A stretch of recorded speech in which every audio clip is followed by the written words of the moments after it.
तमाम मेहमान हमारे साथ इस चर्चा में लगातार जुड़े हुए हैं। कमांडर साहब, अब भारत का क्या रुख होना चाहिए, क्योंकि जिस तरह से रिपोर्ट्स जो आ रही है कुछ ना कुछ गड़बड़ होने की संभावनाएं काफी ज्यादा नजर आ रही है, और अगर इमरान खान की हत्या वाकई में होती है तो अस्थिरता कहीं ना कहीं पाकिस्तान में जरूर देखने को मिलेगी। तो उसके बाद भारत का क्या रुख होगा, भारत में जो है किस तरह का असर जो है वो पड़ता हुआ नजर आएगा? पड़ोसी मुल्क है जी, पड़ोसी मुल्क है, अच्छी बात है। एक पका हुआ आम पेड़ से गिरेगा। सिंध जुड़ना चाहेगा, पीओके जुड़ना चाहेगा, इस तरफ बढ़ रहे हैं ये, और ये होगा, ऐसे ही होगा।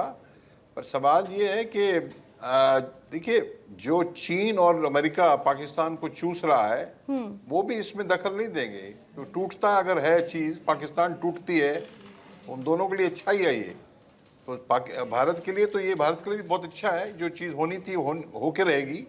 और ये अभी क्या है, नेक्स्ट मूव जो इनका है, जो अंदर के सोर्सेज से पता लग रहा है कि पूरी स्ट्राइक जो है पाकिस्तान के, चक्का जाम जो कहते हैं भारत में, रोड्स बंद, बिजनेस बंद, संपूर्ण हड़ताल, गांधी जी भी अलग काम, पूरा अनशन, पूरा पाकिस्तान। जब पंजाब बंद होगा, अभी जब पंजाब बंद होगा, जब 70% 60% तो इकोनॉमी वहीं पे है, तो पाकिस्तान की जो गाड़ी है वो चलना बंद हो जाएगी।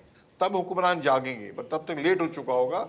और ये गड़बड़ तो छुपा ही रहे कुछ, नहीं तो 25 दिनों तक इमरान खान के बारे में उनको मुलाकात ना करने देना, ये तो बड़ी गलत बात है। कुछ ना कुछ छुपा ही रहे, तो ये तो टूटने के आसार पे आगे बढ़ रहा है। सिंध भी उसका फायदा उठाएगा।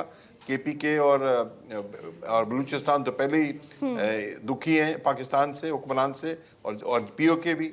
तो पूरी तैयारी है, पूरा आसार है कि पाकिस्तान टूटने की तरफ जा रहा है। मंजरी जी, पाकिस्तान में तानाशाही का भी आपने जिक्र किया था। आसिम मुनीर की जो तानाशाही वो किसी से छिपी नहीं है।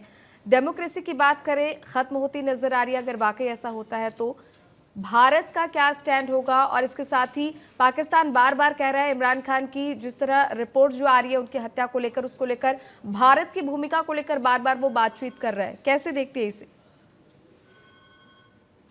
भारत की भूमिका तो ये है कि हमारे मोहन भागवत जी भी कह चुके कि हमने एक कमरा दिया था आपको शांति से रहने के लिए। जब आपने शांति को नामंजूरी कर दिए तो हम वो कमरा अपने कब्जे में वापस ले लेते हैं। तो भारत की भूमिका तो ये है, बलूचिस्तान भारत से विलय करना चाहता है।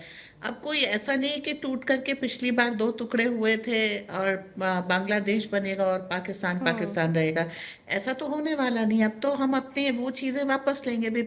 पीओजेके को अच्छा है, हम पहले ही सब लोग कह चुके हैं कि पीओजेके खुद आएगा हमारे पास। तो अगर ये स्थितियां बढ़ती रहीं तो इनके लिए पीओजेके पे कंट्रोल रखना मुश्किल हो जाएगा। वो हमारे पास खुद चल के आएगा।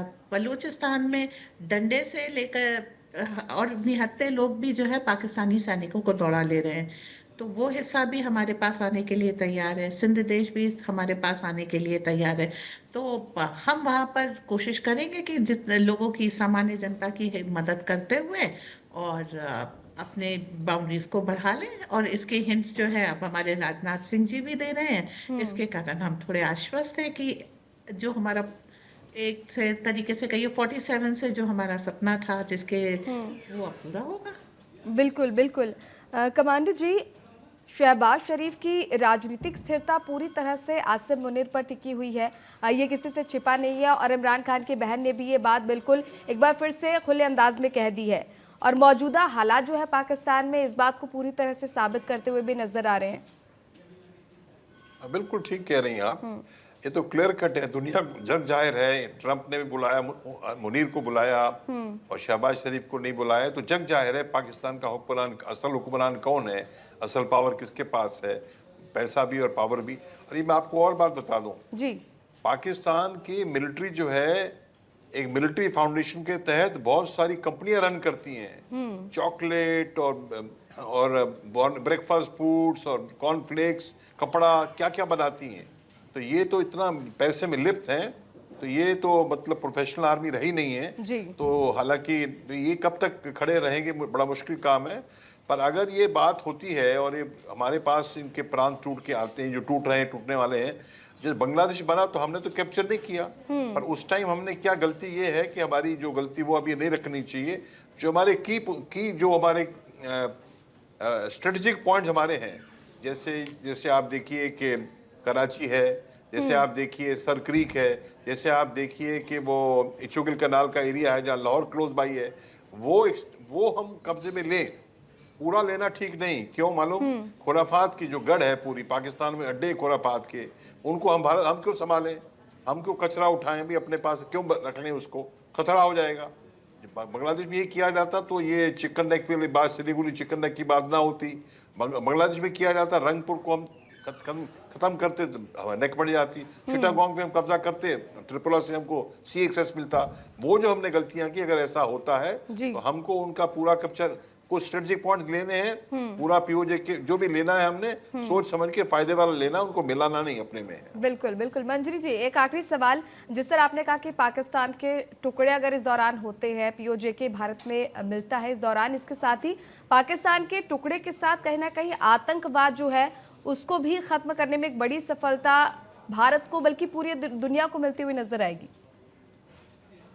देखिए, हाफिज सईद को पता लग गया, वो जर्मनी अपनी पूरी ऑर्गेनाइजेशन शिफ्ट कर रहा है already, this thing is in motion. क्योंकि अभी जब हमने ऑप सिंदूर के दौरान 22 मिनट में इनके आतंकी ठिकाने खत्म किए थे, तो उनको मालूम था कि पाकिस्तान का चप्पा चप्पा भारतीय सेना की जद में है जी। और ये बात हमने बहुत अच्छी तरीके से समझा दी थी।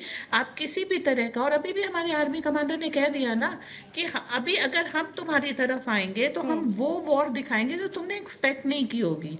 पाकिस्तान अकेले नहीं चल रहा, उसके पीछे अमेरिका का डीप स्टेट है, चाइना है, तुर्की है, अजरबैजान है, काफी सारा। अभी जो जर्मनी उसको अपनी जमीन दे रहा है हाफिज सईद को, तो यहाँ से एक हिसाब से खाली हो रहा है। फिर इन्होंने सोचा कि वो कुछ खाइयों में, घाटियों में हम अपनी तंजीमें बना लेंगे और उसके बाद हम सेफ होंगे, बट हमारे ड्रोन्स की पहुंच हर जगह है। तो पाकिस्तान एक हिसाब ये कहिए कि उनको भी मालूम है जो आतंकवाद है अब उसका गढ़ पाकिस्तान नहीं रह सकता और भारतीय सेना ऐसा होने नहीं देगी। बाकी अगर आप पूरे पाकिस्तान को अपने अंडर में ले लेते हैं ना, तो आपको इसको कंट्रोल करना आसान हो जाएगा। अदरवाइज आप जैसे अभी उन्होंने दिल्ली ब्लास्ट कराया, अब आप कोई एक्शन लें, उन्होंने पहलगांव कराया, फिर आप कोई एक्शन लें, इस तरह से कंट्रोल करने से तो अच्छा पूरा पाकिस्तान हमारा है। अब यहाँ पर वही होगा और भारत का कानून लगेगा और हम अपने हिसाब से पाकिस्तान को चलाएंगे, क्योंकि पाकिस्तान अब भारत के लिए नहीं दुनिया के लिए भी न्यूसेंस हो गया है। अगर आप अफ्रीका में एक जगह देखें, साहिल, वहां पर जो आतंकवाद चल रहा है उसको, उसमें जो है ट्रेनिंग पाकिस्तान ही दे रहे हैं। बिल्कुल, यानी कुल मिलाकर पाकिस्तान का अपना कोई स्टैंड तो है नहीं, ना कोई वर्चस्व है, और अब अगर खुद पाकिस्तान अपने हालात खराब कर रहा है तो इसमें कोई कुछ रोक भी नहीं सकता। खैर, आप दोनों मेहमानों का हमारे साथ जुड़ने के लिए और तमाम पहलुओं को समझाने के लिए बहुत बहुत धन्यवाद।